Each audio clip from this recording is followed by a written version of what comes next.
Olá pessoal, então, nós falamos na aula passada, né, no vídeo anterior, que o Rubens Alves ele vai dizer que apesar dos protestantes virem para o Brasil cheio de sonhos, né, utópicos, ele chama de utopia os sonhos dos missionários, eles acabam se esvaindo, esse sonho acaba se desmoronando, esse sonho acaba acabando, né, finalizando. E o que sobra é justamente a preservação das estruturas de dominação, né? Você vai ver isso ao longo do período, já na virada do século XX, nas questões ecumênicas, né?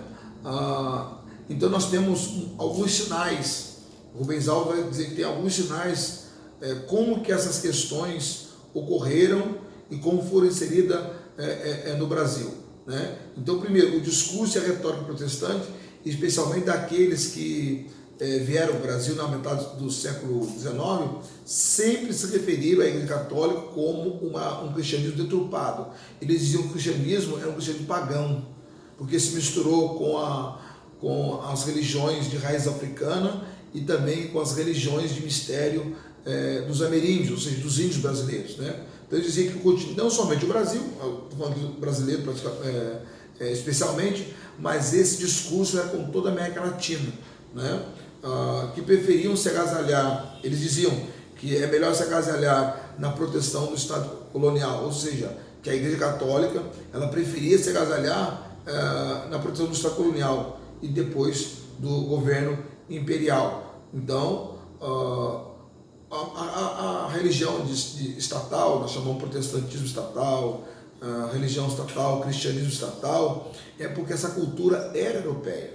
Então, nós vamos criticar a estatização da religião, mas na realidade as igrejas presbiterianas, o calvinismo por si só era estatal, o luteranismo era estatal. Então, tanto a igreja cristã católica e depois se tornou a Igreja Católica Apostólica Romana, mas antes toda a igreja cristã ocidental era bancada pelo Estado. Aqueles missionários revolucionários, aqueles que queriam os reformadores, eles trabalhavam por conta própria. Mas a igreja em si, maciçamente em si, ela era estatal. Tá? Eu já disse a vocês que a igreja era estatal por quê? Porque todo o clero cristão, toda a liderança da igreja cristã, ela é oriunda da nobreza. A nobreza agora ocupou o espaço dentro da igreja. Então ela estava habituada, acostumada a viver na sombra do Estado. E isso também transferiu para a igreja protestante. Por exemplo, a reforma radical, chamada de Meno, combateu isto. Ele dizia como que o profeta pode vir do Estado e depois denunciar as falcatruas, a rebelião, a imoralidade do Estado, a corrupção do Estado. Não tinha como. Então ele acreditava que tinha que ser emancipado do Estado, onde nasceu os irmãos menonitas, né, de menonitas, como também os pietistas, e depois vários grupos carismáticos que lutaram pela liberdade, pela independência do Estado, né? Pela liberdade de expressão. Então a liberdade de expressão, o Estado laico, o livre pensamento é uma bandeira do protestantismo pietista. Não é uma bandeira como nós hoje vemos os grupos sociais lutando e gritando na rua, fazendo baderna, liberdade, democracia. Isto é a bandeira dos protestantes já na Reforma.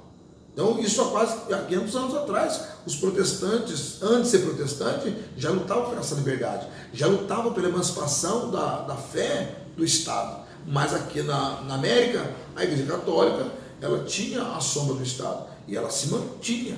Por quê? Porque vinha e recebia o apoio estatal, né? Então, acontece, um dos interesses da Igreja Católica era manter os benefícios, os privilégios, né, que recebia como religião oficial, os prédios, a manutenção dos templos, né, mas isso para os protestantes não tinha problema, para eles era muito fácil resolver entre relações do Estado, relação com o catolicismo e também com a intolerância dos católicos, do clero católico. Né? Nós vivemos a intolerância do clero católico por muitos anos. Né? Hoje nós vivemos a intolerância dos grupos sociais contra os fundamentos, princípios da fé cristã. Nós temos uma cultura judaico-cristã, então nós precisamos manter esse padrão.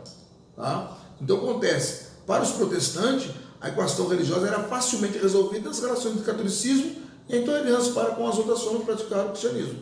Então, eles não tinham problema. Os protestantes conseguiam administrar essa questão. Né? Os rastros que nós podemos dizer que esse protestantismo deixou, rastros ideológicos que o protestantismo deixou, né? Deixou escrito em cartas, em diário, em jornais, né? Dos missionários norte-americanos que implantaram aqui no Brasil, nessa segunda metade já do século XIX, um protestantismo interessante. Tá? Também com a visão que eles tinham da democracia e da liberdade, né? Que tipo de desafios eles enfrentaram no que se relaciona à ocupação do espaço público e ao exercício da cidadania, que papel os convertidos ao protestantismo atribuíam a si própria a Igreja Católica naquele período histórico. Então são perguntas ou questionamentos que hoje podemos fazer. Leonildo Silveira, da Unesp, da Unesp, da Marquesa, coisa parecida, ele vai fazer esses questionamentos. Né? No entanto, no despeito das facilidades encontradas, nós tivemos alguns desafios que os liberais, que se consideravam as forças modernizantes, entre elas o protestantismo, tiveram que enfrentar no Brasil da segunda metade do século XIX. Por exemplo, os desafios da liberdade do culto, a questão do enterro de mortos não católicos, dos cemitérios controlados pela Igreja Católica, a oficialização de casamentos não celebrados por sacerdotes católicos, a questão da abolição da escravidão negra e a implantação no país de um governo republicano. Então, ou seja, os protestantes, eles vinham lutando para se implantar no Brasil. Então, com o iluminismo, os protestantes viram uma luz no fundo do túnel.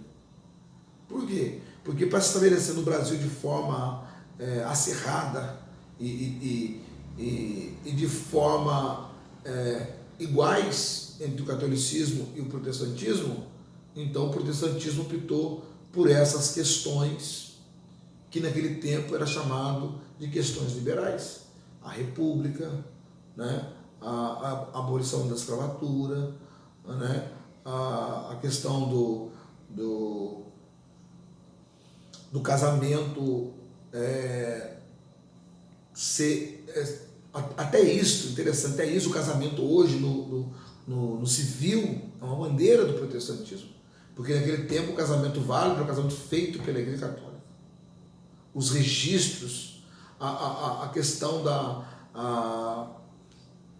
população, o número da população, era consultado os livros da Católica para ver quantos batizaram. Então, ou seja, os protestantes sempre foram um grupo que viu à margem. Eles não existiam, eram invisíveis no Brasil. Porque o que contava no Brasil, né, era os que estavam registrados nos livros católicos. Tá? Então, ou seja, o protestantismo acabou levantando a bandeira de um cemitério público, né, público civil, ou civil público, como queira, o casamento civil, né, as leis civis aderiram questões que por muito tempo eram religiosas. Então, o cemitério, o casamento.